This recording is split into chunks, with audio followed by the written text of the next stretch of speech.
Ladies and gentlemen, welcome back to the channel. Uh I'm pretty sure a lot, not all, but a lot of you may have seen the Golden Globes uh yesterday. Now me, my wife and sister, we had got back from a football game, the Chargers versus the Chiefs, and had a great time there. It was amazing. VIP experience. Shout out to Jessica and Sheena. If you're watching, don't know if you're watching, but appreciate y'all. Uh, but when we got back home, my wife cut the TV on and it was the Golden Globes and she had recorded. And I was like, wait, I had forgot all about that. But she said she wanted to record it and I remember she was like, Joe Coy is the host. And I was like, oh man. I was so excited. Like I know a lot of you were. If you're a fan of Joe Coy, you know this brother is extremely funny. Shout out to all the Filipinos out there. Y'all know my wife is Filipino. But this brother is extremely funny, so I was so excited. I honestly was like, he's about to go in on these celebrities.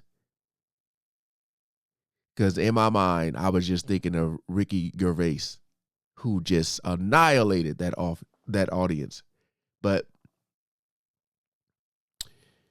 it was very odd, very strange, very weird. He was making jokes and saying that the he didn't write the jokes. And I'm gonna be honest with y'all. Just this is the way my brain works.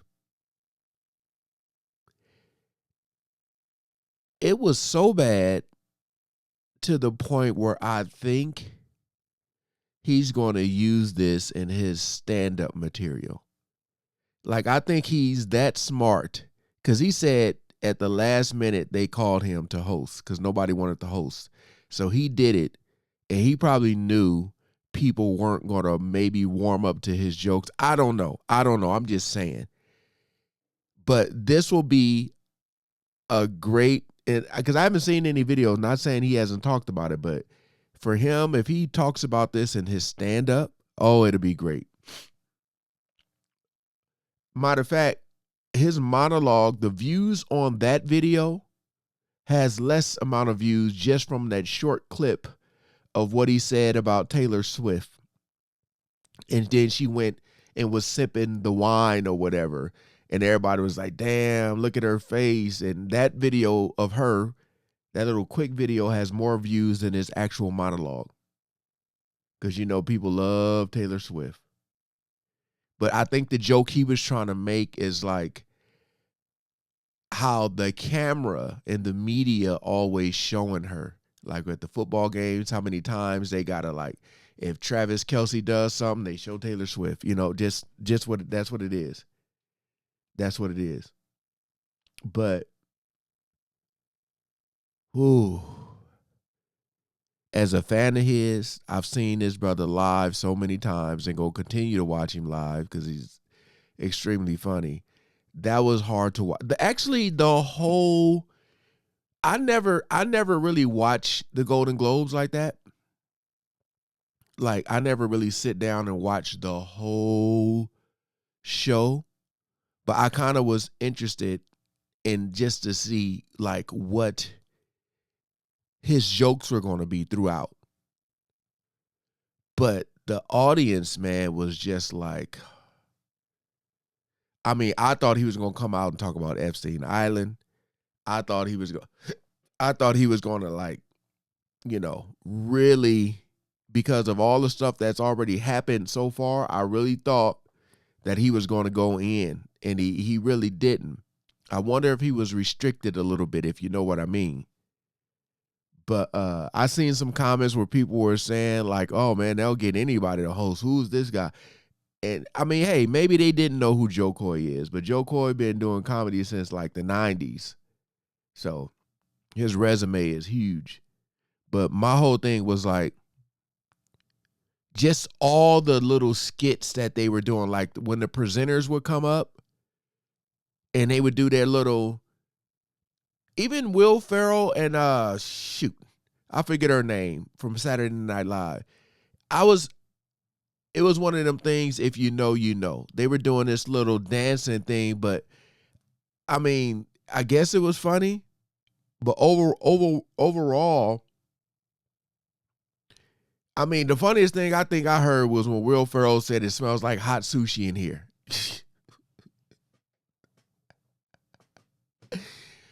But dude, it was it was very, very strange looking at the audience responses to the jokes. And I mean, if you guys haven't seen it,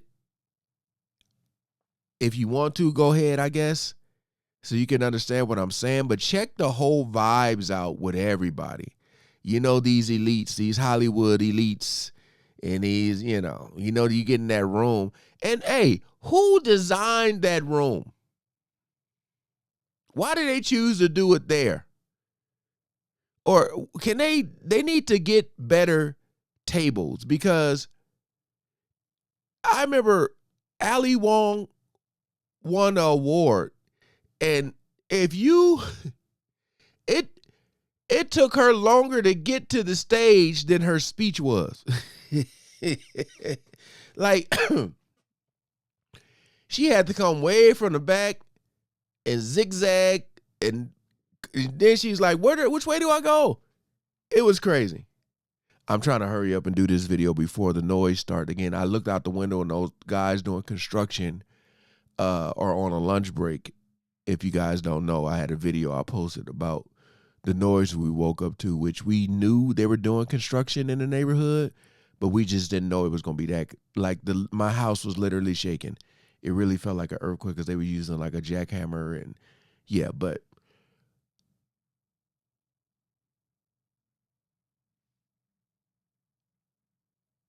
yeah, they about to start again. But yeah, it's really loud, so I'm gonna make this quick. Um, After watching Ricky Gervais and just how he just tore the crowd apart, I honestly thought, but Ricky Gervais is a more brutal comedian than Joe Coy is. I'll say that. But Joe Coy is super funny, man. So it was hard to watch nobody laugh. I wasn't even laughing at this. I was like, I kept looking at my wife, like she was on that couch, I was on that couch, and like we would do that slow turn to each other and look like, what is going on? Because it just wasn't funny. But if I was him, but I know he's gonna do interviews probably already, but I would save the interviews and like use this in a stand up. Because that boy, the crowd was just not feeling it at all. But just wonder if you guys knew, because I was excited I was going to not watch it and react to the monologue. That's what I wanted to do. But my wife cut it on, and I was like, you know what? Let me just see real quick. And I was like, nah. This ain't funny at all, man. At all. But all right, they back off their lunch break, and the noises continue to start. So I'm gonna end the video right there. But again, appreciate you guys coming over and watching. I would say go check it out just so you can understand what I'm saying. For those of you who know who Joe Coy is, and you know how funny he is, if you haven't seen this monologue, please go watch it. He seemed a little, I don't want to say uncomfortable, but I felt like he wanted to say more, but I felt like they maybe had control over what he could say, especially after Ricky Gervais, because they ain't bringing Gervais back. All right, man. Peace out.